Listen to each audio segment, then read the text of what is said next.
Ladies and gentlemen, welcome to our show, The Islamic Dilemma. Today, we are going to cover a very interesting but rather sensitive topic. The topic has to do with women, and in particular, the status of women under the teaching of Islam, the Qur'an, and possibly even venturing into the status of women under the Hadith, and how that all relates to Sharia law. The interesting part about this whole topic is that the fact Islam claims that it elevated the status of women since it started it back in the year 610 AD. In other words, Islam is stating that before the start of Islam as a religion, the status of women were actually inferior to where they are today. We will take a closer look at a number of very important passages from the Quran and some statistics also from the Hadith to see for ourselves if indeed the status of women has been improved, elevated, or even their freedom, if you wish, has been taken to a brand new level under Sharia law and the teaching of Islam. The primary source we're going to focus on today will be the Quran, along with some of the other sources such as the Hadith. As always, joining me today will be my special guest, Bill Warner. Bill, welcome to the show. Delighted to be here. Bill, you know, before we start taking a closer look at some of the passages that we are going to analyze together here, share with me a little bit about your view of women, for instance, in the western part of the universe, under, you know, for instance, in the U.S. or in Europe. You know, what happened, for instance, to the freedom of women in there? We hear all the time that, you know, women in the West really don't have any kind of freedom, and that the fact that actually they are restrained from doing certain things, and we hear all these kind of claims that when you look at facts, actually the facts are a little bit contradicting to whatever we might hear. And the sources of this, of course, that I'm referring to mainly come from Islamic sources. Well, all of this is very foreign to me when I hear it. I was raised by my grandmother and my mother. My grandmother was fiercely independent. She looked straight across at any man. And so I am used to actually strong women. I certainly raised my daughters to be strong. So when I started reading in Islam what their attitudes were in the Quran, I can remember actually one time reading the Quran and actually throwing it onto the floor, saying to my wife who was across the room, "You can't believe this." And so that's such a contrast with what I started seeing in Islam with what I saw in my own life. When we look at the Quran, for instance, and we begin to take a closer look at how women are looked upon, whether as wives, as daughters, as just an individual, a human being, the very first thing you will notice that they are treated differently. Now, one of the things, of course, I've always grown up learning, and you probably heard the same thing, that, look, Islam covers the woman, they protect her beauty, therefore they even prevent her from being harassed by men in general. What is your thoughts on the covering part of the body, basically? Does that really prove to us that women's status have been improved, or does that give us a different impression? It's very strange to me, and of course I think to any Westerner, the first time you have ever seen an Islamic woman in the full garb, you're like, oh my goodness, it is so strange. And then you look into it and you hear these arguments, well, we honor them. And all I can say is I don't want to be honored by wearing such clothing. But the other thing it makes you wonder is if Islam is such a wonderful cultural religious doctrine, why is it that women need to almost put on armor to be in the presence of men? What is there with a Muslim man that he can't just take a look at a woman and treat her as a person? Why does she need to be in her own little, what looks to me like to be a prison? That's a very interesting thought, because truly, if we're talking about the Muslim woman being covered up, let's say when she travels, when she leaves her Islamic country, I can see the fact that, okay, Islam is trying to protect one of its own against harassment from men who are supposedly idolaters, infidels, non-Muslims, you name it. But the problem is, the problem exists in the heart of man, and specifically Muslim men are the one who typically will harass women in Islamic countries, even if they are covered up. So the issue of covering a woman up doesn't mean anything sometimes if a person is persistent in at least pursuing someone or harassing someone or giving him a hard time. So I'm not so sure really where is the connection between the two.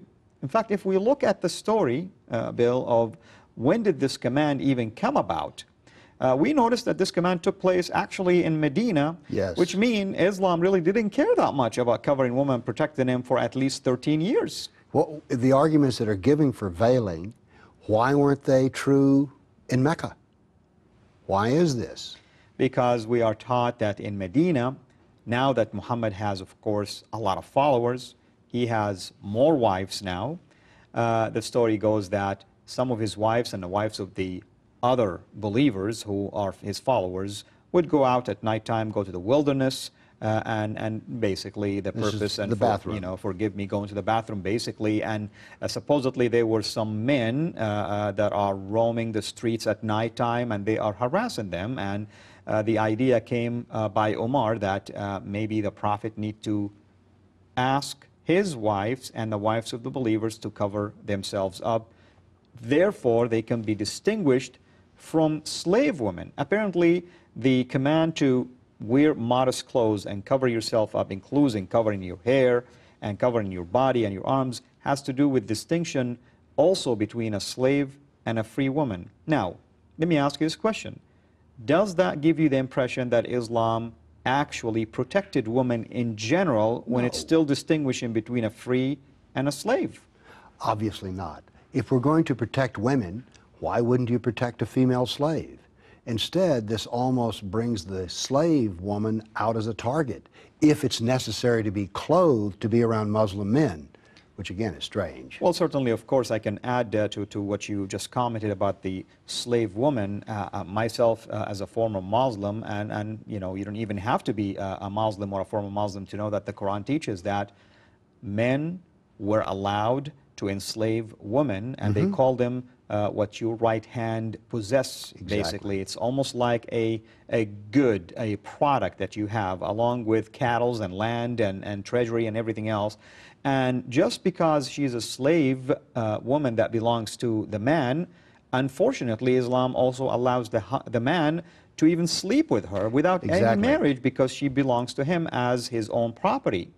And unfortunately, not that many people know that Islam also allowed men during war times and battles to take women as part of the spoils. Yes. In doing so, actually, if they would capture a woman that is married and her husband, let's say, still alive, and he is part of the enemy side, they can still sleep with her, and because technically speaking, her marriage has been nullified under this doctrine.